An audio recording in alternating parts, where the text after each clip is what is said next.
So when I was in high school, I was writing a lot of music on my own, but I didn't have like a band to execute it all. So I would do a lot of it like on my own and record everything in my room. And then I met Margaret, and I asked her to like sing the song with me, and she has a beautiful voice. And so I asked her if she wanted to like play with me full time. And then we went for a radio interview, and Drew McLaughlin gave us the interview, and Sean was the tech for the interview. Yeah. And Drew said to me, Sean plays drums, and on the spot I said, do you want to be in a band? And Sean said yes. So I gave Sean a bunch of albums that I liked and that like Margaret and I both kind of emulate some of our sound off of, and Sean listened to them, and we just started playing from there. And then after we added Sean, we needed another guitarist to like fill out the mix. And I had met Colin briefly before, but we weren't very close at the time. And so I just texted and I said, does Colin want to come over and play guitar with us? Colin said yeah, and then we just kind of kept going.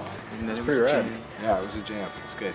First time we played together was in the basement at the house that I was living in. It was hot and loud, and we sounded terrible. Genuinely, we sounded awful.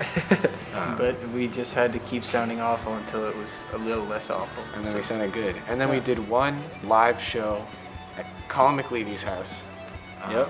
And that was loud. Super fun, And, extremely loud.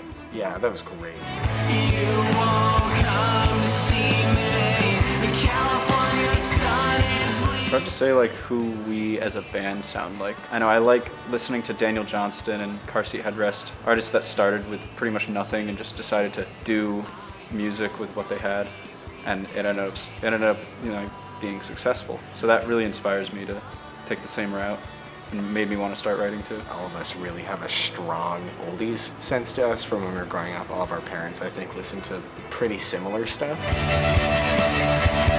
The thrill of like getting better at an instrument, getting better at writing, getting better at performing is like something that inspires me to keep going. Because I know that like every time I perform with the band, I feel more comfortable with it, and like I feel like I'm getting better at it, and that's just like so fun.